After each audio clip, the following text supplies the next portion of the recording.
Muy buenos días a todos mis distinguidos hermanos y hermanas. Gracias a Dios que puedo llegar a ustedes por medio de Facebook.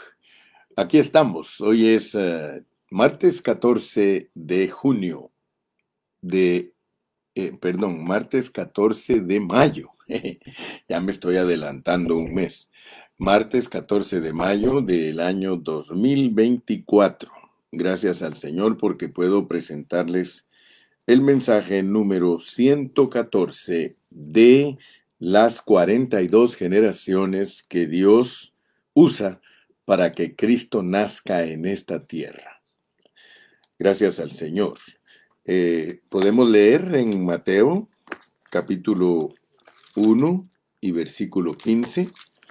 Mateo 1:15 dice: Eliud engendró a Eleazar, Eleazar a Matán, Matán a Jacob.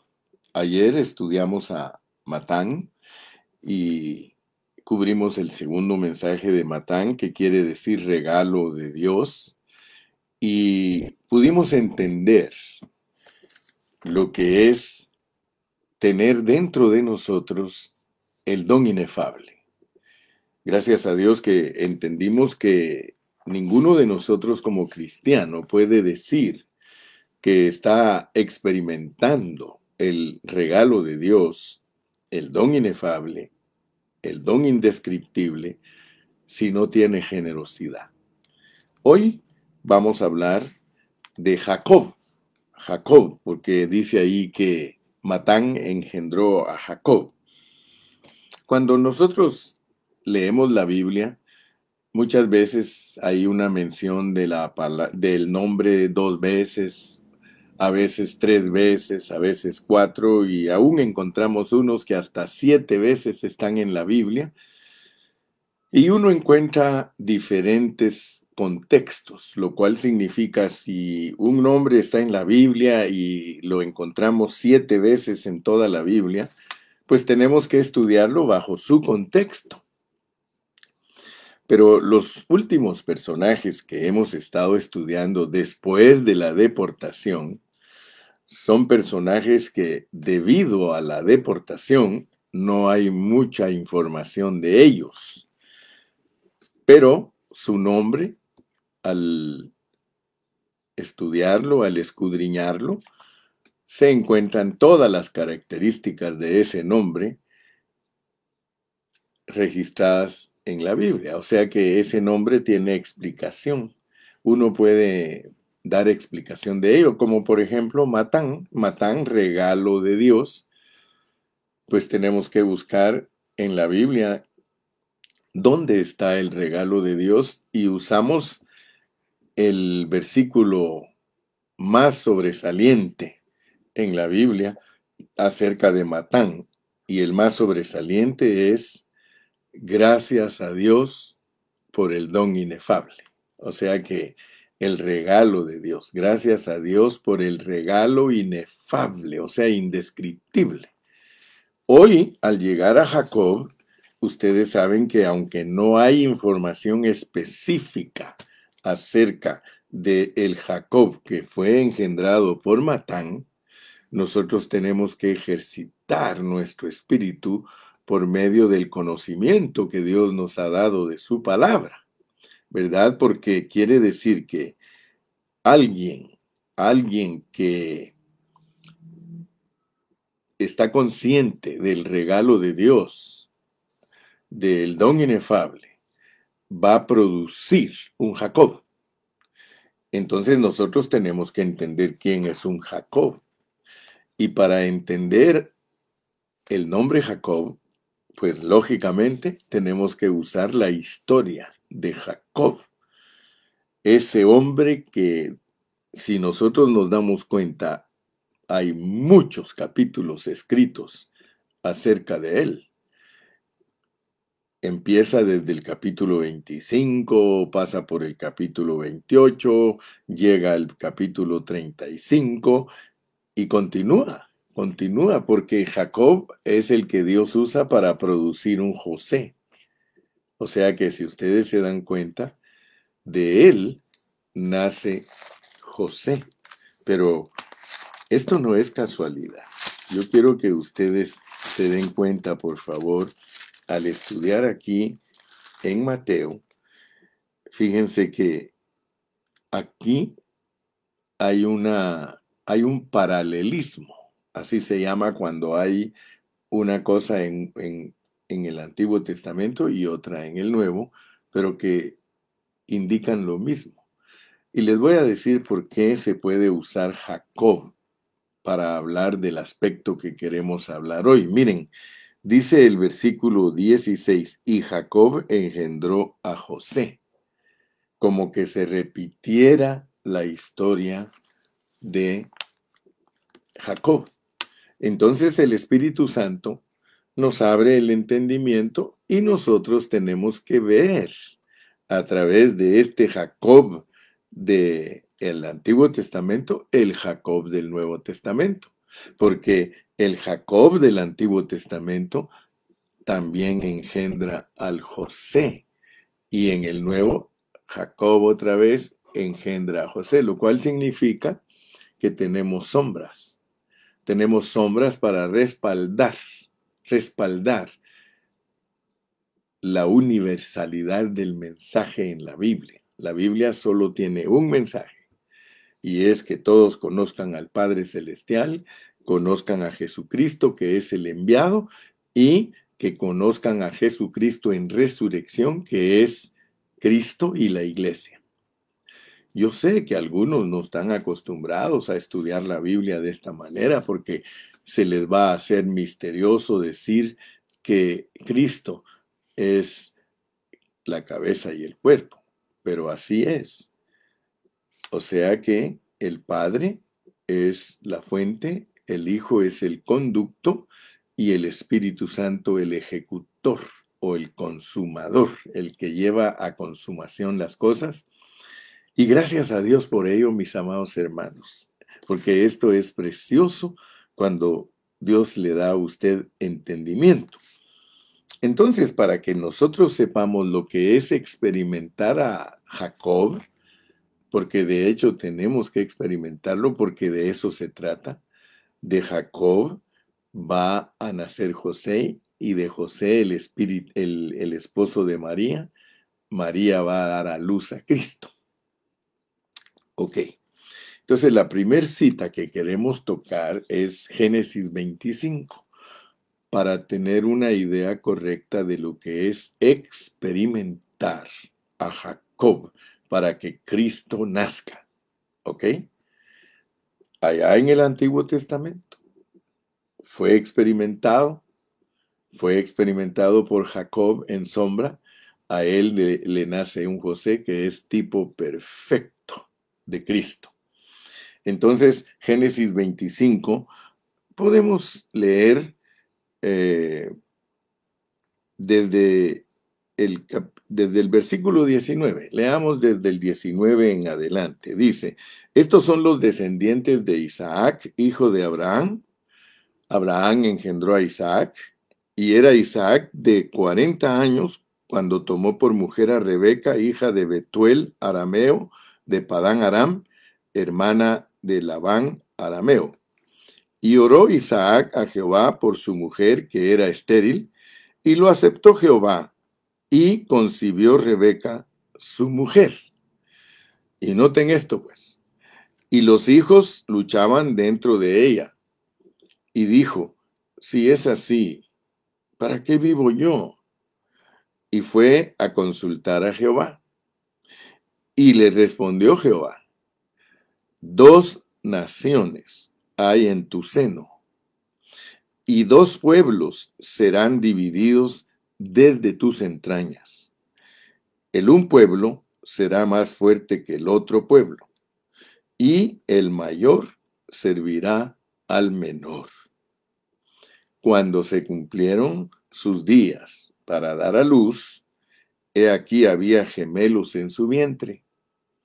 Y salió el primero rubio, y era todo velludo como una pelliza, y llamaron su nombre Esaú. Después salió su hermano, trabada su mano, al calcañar de Esaú, y fue llamado su nombre Jacob, y era Isaac de edad de 70 años cuando ella los dio a luz, eran gemelitos. Entonces, el primer punto que tenemos que tocar es de que Jacob era gemelo con Esaú. Y como Dios nos pone a un Jacob que va a producir, escuche bien, que va a producir a un José, más adelantito vamos a ver que él produce a un José. Mañana vamos a estar hablando de eso. Pero la lección, la sombra que Dios quiere que nosotros apliquemos a nuestra vida cristiana, es de un hombre que agarra el calcañar de su hermano. Por eso Jacob quiere decir sostenido del calcañar. Tiene otras interpretaciones, tiene otros significados el nombre Jacob, pero nosotros nos queremos ocupar, queremos cubrir lo más importante de un Jacob. A pesar que para cubrir a Jacob de Mateo 1:15, debido a que es un personaje muy oscuro, el de Mateo 15, que de hecho, y yo lo creo, que soberanamente Dios lo esconde, soberanamente Dios lo pone de esa manera para que nosotros escudriñemos.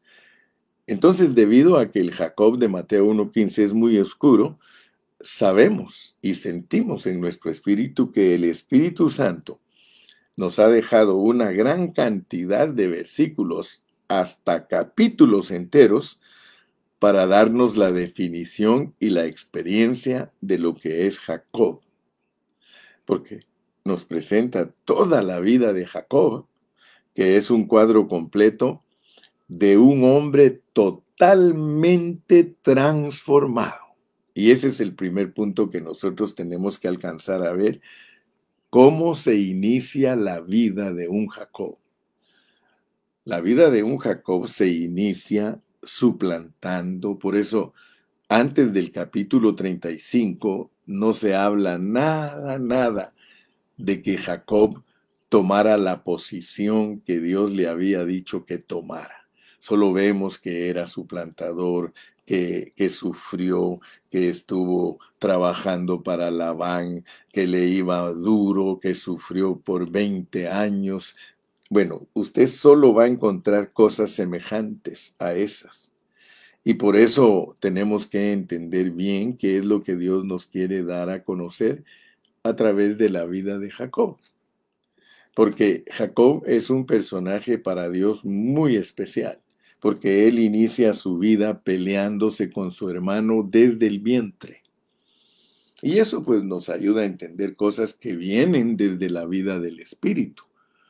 Porque si esos dos gemelitos estaban peleando antes de nacer, antes de salir, mientras estaban siendo formados en el vientre, ellos estaban peleando.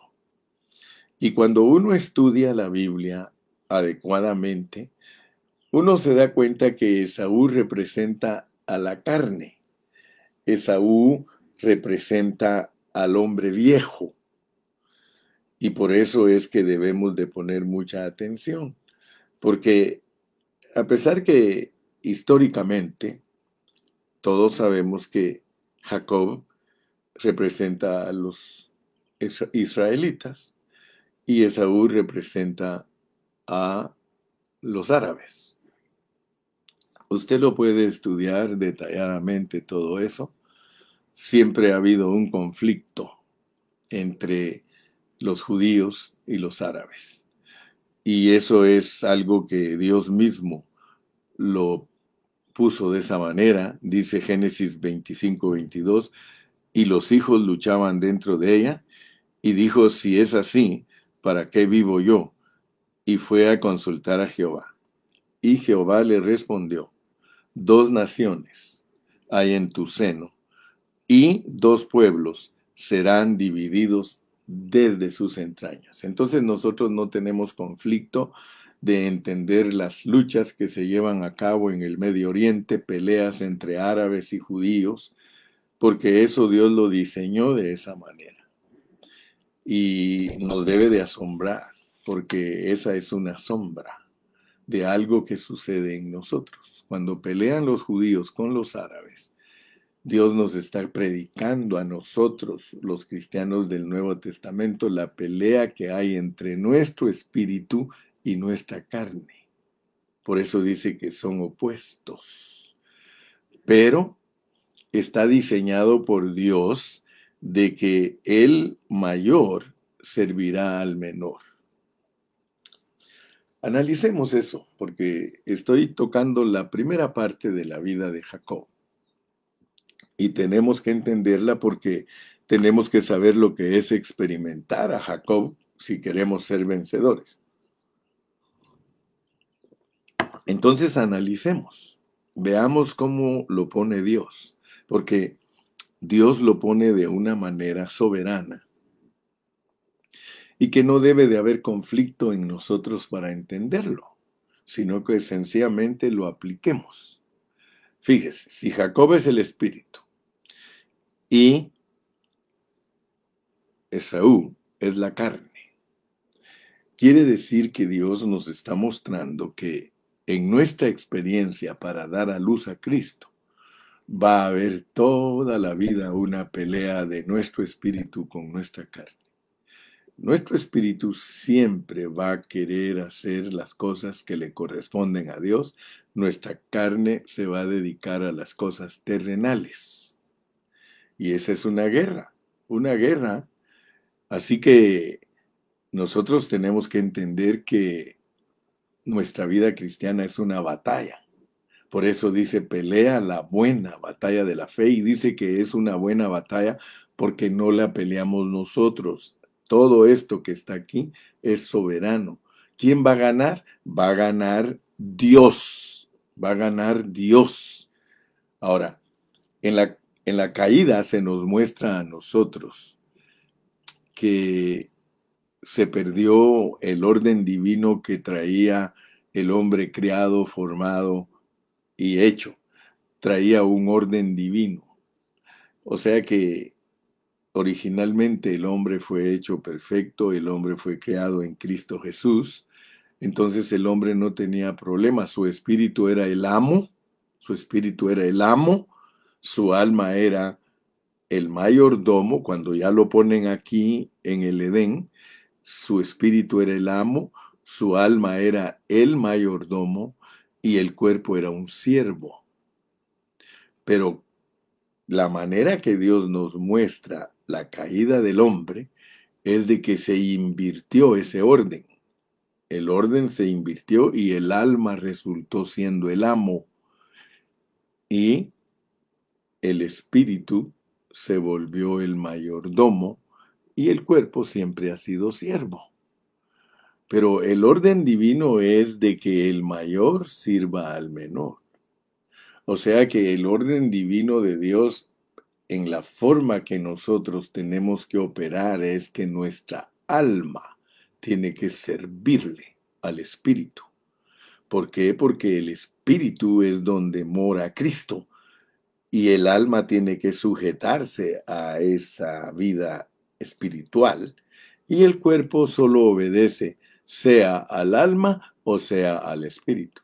Si nos dejamos dirigir por el espíritu, el cuerpo va a operar de acuerdo al espíritu. Si nos dejamos manejar por el alma, el cuerpo va a operar de acuerdo al alma.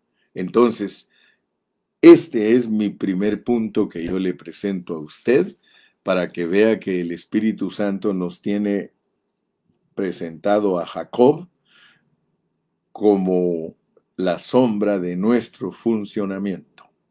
Si no funcionamos en el orden que Dios ha establecido, nosotros vamos a ser vencidos. Si le damos lugar al hermano mayor, que es nuestra alma, nuestra carne, nosotros vamos a ser vencidos y no dejaremos que el espíritu opere en nuestra alma. Pero si nosotros captamos la lección nos vamos a dar cuenta que Jacob traía tomado del calcañar a su hermano Esaú, mostrando con ello el poderío de Dios, porque Dios aquí dice, el mayor servirá al menor. Nuestra alma tiene que ser una ayudante de nuestro espíritu, no al revés. Estamos al revés debido a lo que pasó con la caída. Estamos al revés.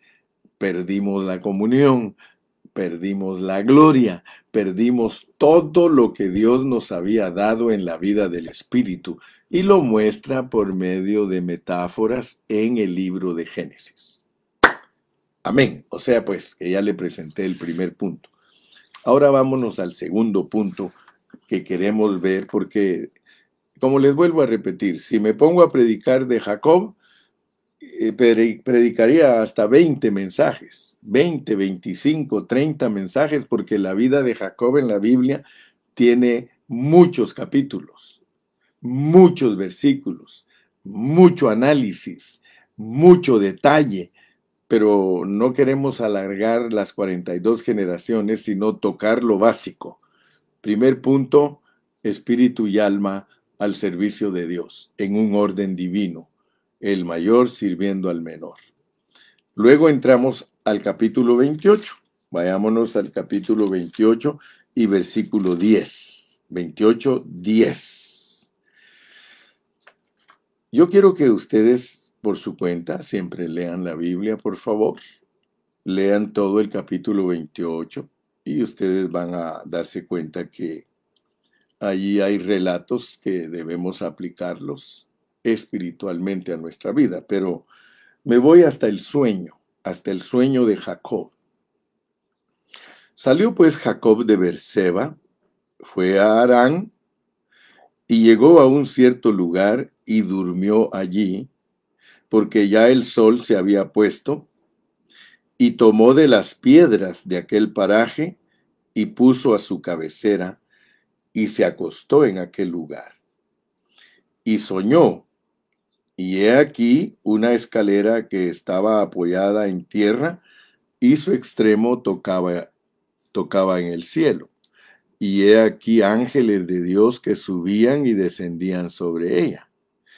Y he aquí Jehová estaba en lo alto de ella, el cual dijo, yo soy Jehová, el Dios de Abraham, tu padre, y el Dios de Isaac. La tierra en que estás acostado te la daré a ti y a tu descendencia.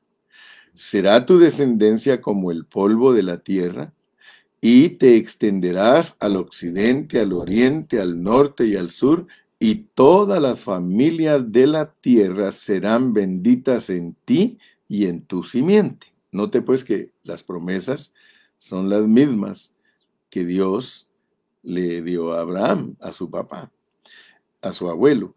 Entonces dice, he aquí, yo estoy contigo y te guardaré por donde quiera que fueres, y volveré a traerte a esta tierra, porque no te dejaré hasta que haya hecho lo que te he dicho. Y despertó Jacob de su sueño y dijo, ciertamente Jehová está en este lugar, y yo no lo sabía. Y tuvo miedo y dijo, cuán terrible es este lugar, no es otra cosa que casa de Dios y puerta del cielo. Y se levantó Jacob de mañana y tomó la piedra que había puesto de cabecera y la alzó por señal y derramó aceite encima de ella. Y te dije que puedes seguirla leyendo, pero el segundo punto que tenemos que considerar de ser los que experimentan a Jacob es que Dios nos revela lo que es la iglesia. Por eso, la casa de Dios.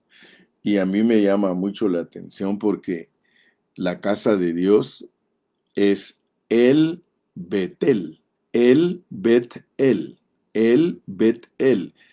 Elohim, casa, Elohim. Fíjese cómo el Espíritu Santo nos quiere revelar a nosotros que para dar a luz a Cristo. Aquí a Jacob nos lo ponen soñando lo que es la iglesia. Más adelante se cumple ese sueño y se vuelve, en vez de ser una sombra, se vuelve una realidad, porque en nosotros Betel se hizo una realidad. Pero en el Antiguo Testamento nos pone la morada de Dios, la casa de Dios, la pone como tabernáculo y la pone como templo, que son sombras de lo que iba a ser el Betel, Dios, casa, Dios. Porque algunos se asustan cuando yo les comparto que en la Biblia solo se habla de 4 cosas: Padre, Hijo, Espíritu Santo e Iglesia.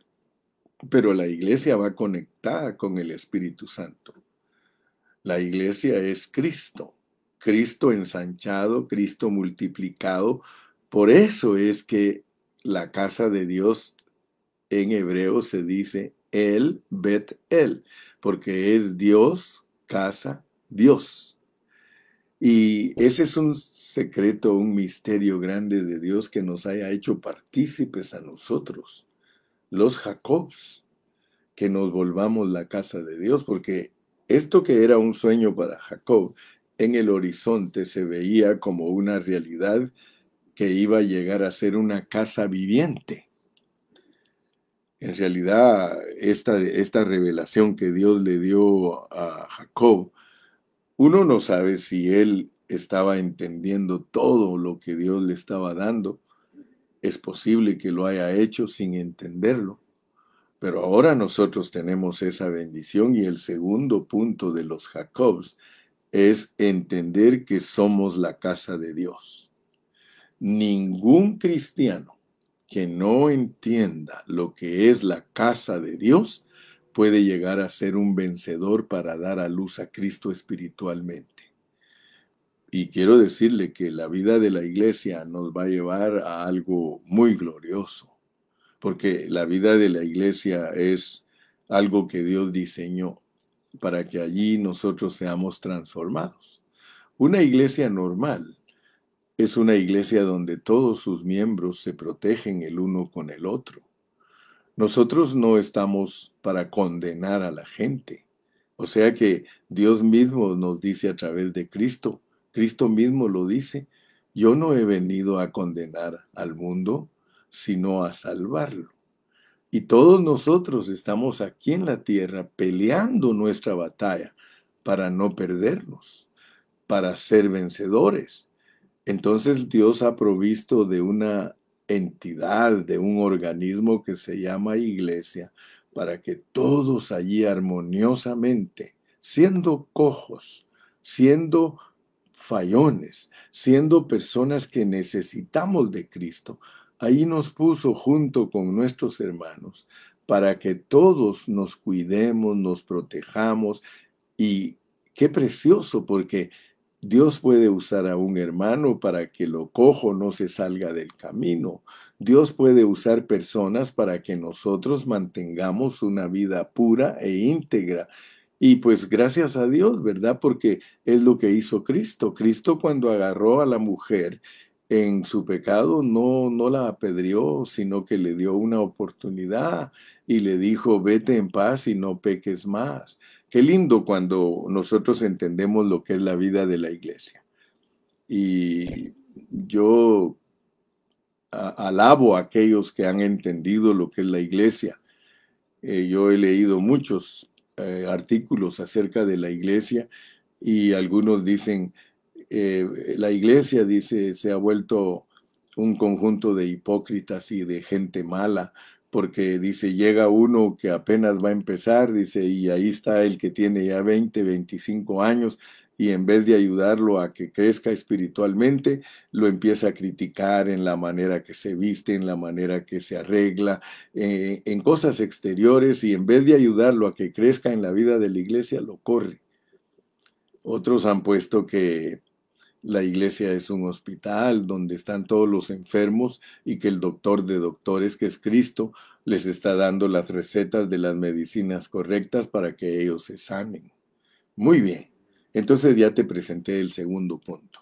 Si tú quieres verdaderamente ser un Jacob que vas a dar a luz a José, tú tienes que experimentar la vida de la iglesia. La vida de la iglesia tiene que ser tu pasión. La vida de la iglesia tiene que ser tu ocupación. Fíjate, ocupación, tu pasión, tu entrega, tu totalidad. ¿Por qué? Porque la iglesia es Cristo. Nosotros somos miembros de Cristo. Participamos en la vida de la iglesia como miembros de uno que es el todo en todos. Aleluya, mira qué maravilloso. Entonces, con esto podemos llegar hasta el capítulo 35 para hablar de un tercer punto. Y como te repito, cuando nos toque estudiar de nuevo Génesis, yo te voy a dar todos los miles de detalles que Dios quiere de nosotros los Jacobs. Porque cuando estudiamos Génesis entero, estudiamos toda la vida de Abraham, que es nuestra fe, toda la vida de Isaac, que es nuestra herencia, y toda la vida de Jacob, que es la transformación y la santificación, para producir a un José que es tipo de Cristo como rey del milenio. Y si Cristo se manifestó ya en resurrección como rey del milenio, si el mismo espíritu que a Cristo levantó de la tumba, también vivificará nuestros cuerpos mortales. Así que nosotros vivimos por fe y para fe. Lleguemos pues al tercer punto y eso es todo lo que te voy a compartir hoy, que son puntos bien principales de la vida de Jacob. Sé que hay muchos más, pero vuelvo a repetirte, cuando me toque predicar Génesis otra vez, vas a encontrar todos los detalles. Vamos al capítulo 35. Capítulo 35. Dijo Dios a Jacob, levántate y sube a Betel y quédate allí, y haz allí un altar al Dios que te apareció cuando huías de tu hermano Esaú. Yo quiero que usted se dé cuenta que cuando Jacob anduvo angustiado, cuando Jacob estaba pasando por la persecución de su hermano, él llegó a Betel. Es lo que aprendimos en el capítulo 28. Y ahí Dios le reveló lo que era Betel, la casa de Dios, pero se lo dio en sueños. Cuando ya tenía 100 años, porque aquí en el capítulo 35, él ya tiene 100 años. Y nos debe de sorprender que la transformación de nosotros toma toda la vida. Ninguno puede creer que ya la hizo. Es hasta que Dios tiene misericordia de nosotros y nos quita las vestiduras viles que nosotros podemos ser vencedores. Mientras tanto, tenemos que andar bregando en el desierto, tenemos que andar bregando en nuestra vida, porque Jacob es la figura para que usted entienda su transformación. Entonces, primeramente, usted entiende la lucha de su espíritu con su carne. Enseguida Dios le revela a usted lo que es la iglesia. Pero ahora lo va a meter a un grado más elevado de lo que es la iglesia. En el 35 nosotros encontramos que hasta aquí, antes del 35, solo se nos había hablado de todos sus problemas, pero no se nos decía nada de un cambio total de vida. Pero cuando ya tiene 100 años, Dios nos empieza a mostrar que sí se puede madurar. Yo por eso le pido a Dios, hermano, que me dé vida para terminar mi carrera con gozo. Yo siempre le he dicho, Señor, tú sabes que yo quiero ser vencedor. Tú sabes que hay muchos obstáculos para que uno sea un genuino vencedor. Pero por favor, acuérdate de mí, Señor. Como el ladrón que estaba en la cruz, acuérdate de mí cuando vengas en tu reino. Y por eso le doy gracias a Dios porque puedo ver con claridad. Ahora al llegar al capítulo 35, Dios le dice, regresa a Betel y quédate allí. Regresa a Betel y quédate allí y haz allí un altar al Dios que te apareció cuando huías de tu hermano Esaú. La iglesia no solo nos sirve de refugio cuando fuimos perseguidos, cuando estábamos en tormento, cuando estábamos en angustia, nosotros llegamos a la iglesia. Pero la iglesia no solo sirve para refugiarnos cuando andamos angustiados y perseguidos. La iglesia también sirve para que nosotros maduremos y nos dejemos transformar por Dios. Entonces Jacob dijo a su familia, fíjese el cambio que tuvo Jacob cuando ya tenía 100 años. Entonces Jacob dijo a su familia y a todos los que con él estaban, quitad los dioses ajenos que hay entre vosotros. Fíjese, hasta entonces él se apesadumbró, él entró en vergüenza con Dios, entró en momentos difíciles porque todavía arrastraba dioses ajenos con él. Y dice, limpiaos, y no solo estaba pidiendo que los que andaban con él se limpiaran, porque regularmente cuando uno se empieza a limpiar, hermano, uno aboga para que se limpien todos los demás. No es nada más de que tú te limpies para ser un campeón y que, digas gracias a Dios que no soy como fulano, no soy como sutano. Es para que tú tengas misericordia de los débiles, es para que tú levantes a los débiles. Mira, que hay entre vos, limpiaos y mudad vuestros vestidos. Mudar los vestidos, hermano, es que cambiemos de actitud. Y yo sé que Dios está teniendo misericordia con nosotros para que nosotros cambiemos de actitud. Fíjese ahora pues, y levantémonos y subamos a Betel y haré allí altar al Dios que me respondió en el día de mi angustia.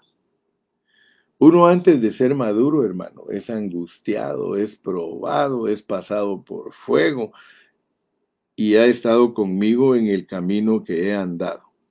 Así dieron a Jacob todos los dioses ajenos que había en poder de ellos y los aretes que estaban en sus orejas, y Jacob los escondió debajo de una encina que estaba junto a Siquem. Mire, me sorprende que a esta edad todavía lo va a seguir tratando Dios, hermano. ¿Sabe por qué le digo? Porque él no se deshizo de las cosas que le estorbaban, aun cuando ya tenía cierta madurez. No se pudo deshacer, porque aquí debería de decir, si él ya aquí verdaderamente llegó a la cúspide, debería de decir que los destruyó todos, que destruyó todo y lo quemó y lo deshizo y lo volvió ceniza. Sin embargo, dice que los escondió, hermano, debajo de una encina. Eso a mí me da a entender que aunque ya Dios estaba trabajando con él y él ya buscó la santidad de Dios en la vida de la iglesia, todavía lo mandó a esconder esas cosas porque todavía lo iba a volver a probar más adelante.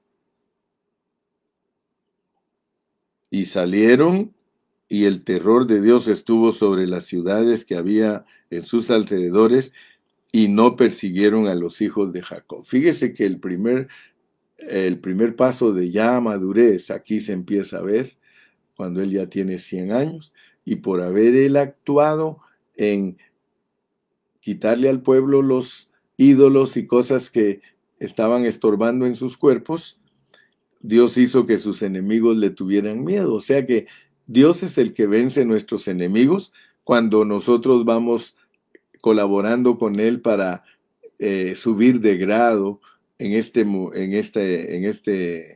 sentido, crecer espiritualmente. Y llegó Jacob a Luz, que está en tierra de Canaán. Esta es Betel, él y todo el pueblo que con él estaba. Y edificó allí un altar y llamó al lugar El Bet-El. Se da cuenta que desde el principio le dije que es Elohim. Elohim, casa Elohim. Si usted quiere verdaderamente hablar correctamente de lo que es la iglesia, ese grupo donde usted va, esa localidad donde usted se reúne, es Dios. Usted quizás mira a los hermanos, pero cuando usted empieza a ver a Dios en los hermanos, usted va a cambiar de actitud hacia ellos, porque es Dios, casa Dios. Nosotros somos Dios, casa Dios, todos juntos. Todos juntos somos la morada de Dios. Somos la casa de Dios, porque allí le había aparecido Dios cuando huía de su hermano. Entonces, bueno, hasta ahí podemos dejar para que entendamos entonces, por lo menos en esta mañana, tres tres puntos. Y quiero finalizar con dos versículos, porque ahora lo vamos a aplicar en el Nuevo Testamento. Vámonos al Nuevo Testamento, a Primera de Corintios. Vamos a Primera de Corintios y veamos el capítulo 3, Primera de Corintios 3 y versículo 16. Primera de Corintios 3 y versículo 16. Dice así: ¿no sabéis que sois templo de Dios y que el Espíritu de Dios mora en vosotros? Fíjese que para nosotros, los cristianos del Nuevo Testamento, ya no nos habla del sueño de Jacob. No nos habla del sueño para que nosotros lo conozcamos como historia, sino como una realidad. El sueño de él era que nosotros, la iglesia, somos el templo de Dios. Si usted lee Juan 1:14, usted se va a dar cuenta que ahí dice que Cristo era el tabernáculo de Dios entre los hombres. Entonces veamos pues cómo la secuencia que traía el Antiguo Testamento, primero el tabernáculo, después el templo, usted también la mira en el Nuevo Testamento. En el Nuevo Testamento, primero Dios revela el tabernáculo, que es Cristo. Es ese versículo de Juan, capítulo 1 y versículo 14, hermano, que dice: y aquel verbo tabernaculizó entre nosotros, y vimos su gloria, gloria del unigénito del Padre. O sea que el tabernáculo era para ver la gloria de Dios. En ese caso, la gloria de Dios es Cristo. Ahora a nosotros en las epístolas somos el templo de Dios. Así como en la secuencia del antiguo es primero tabernáculo y después templo, en el nuevo es lo mismo. Primero es tabernáculo, Cristo, y luego templo, la iglesia, porque Cristo en resurrección produce la casa de Dios, la iglesia. Bueno, yo espero que Dios haya abierto tus ojos en esta mañana y que te hayas dado cuenta de lo que es Jacob. Nosotros somos los Jacob que salimos del vientre de nuestra madre sostenidos del calcañar de Esaú, lo cual significa que nosotros somos parte de Esaú. Esaú salió primero y nosotros queríamos salir primero, pero gracias a Dios que no somos el primero, hermano, porque entonces estaríamos fritos. Pero gracias a Dios que somos el segundo, porque siempre Dios rechaza lo primero para abrazar lo segundo. En nosotros, Él rechaza nuestro hombre viejo y nos mete al hombre nuevo. En nosotros rechaza nuestra vida carnal y la vuelve, escuche bien, alguien que se sujeta al Espíritu. ¿Y cómo se sujeta al Espíritu? Haciéndola morir. El Espíritu lo único que va a hacer es matar la carnalidad de nosotros. ¿Sí? Fíjate que esto trae otros pensamientos, pero no me voy a meter hoy ahí. Solo quería dejarte bien claros los 3 puntos de la vida de Jacob para que te las apliques a ti. Cómo fue en su nacimiento, cómo Dios le reveló en sueños lo que es la iglesia y cómo cuando ya estaba grande entró a la vida de la iglesia, pero en una forma elevada, santa, buscando la perfección. La iglesia es para buscar la perfección. Y como Satanás está contra nosotros, él no quiere que seamos perfectos. Si alguien está en pie para Dios. Si alguien cae, cae para Dios, porque Dios es capaz de hacernos caer. Una vez me dijo Agustín, y dijo en la reunión: no se vayan a asustar si un día nos dicen que el hermano Carrillo ha hecho esto y esto. No se asusten, dijo. Oren por él, porque si Dios lo quiere humillar, lo va a humillar. Y si es necesario humillarlo para que se baje del estrado, lo va a hacer. Pero si oran por mí, No va a ver el diablo ni los ángeles caídos el gozo de ver a los siervos de Dios caídos. No lo van a poder ver porque Dios nos va a proteger y entre nosotros nos vamos a cuidar. Que Dios te bendiga, Dios te guarde y hasta mañana. Repórtate. Salúdanos ahí por lo menos y dinos, heme aquí estoy. Salúdanos. Diles adiós a los hermanos, salúdalos y comparte tu página para que otros sean bendecidos. Hasta la vista. Que Dios te bendiga, Dios te guarde y hasta mañana. Bye bye.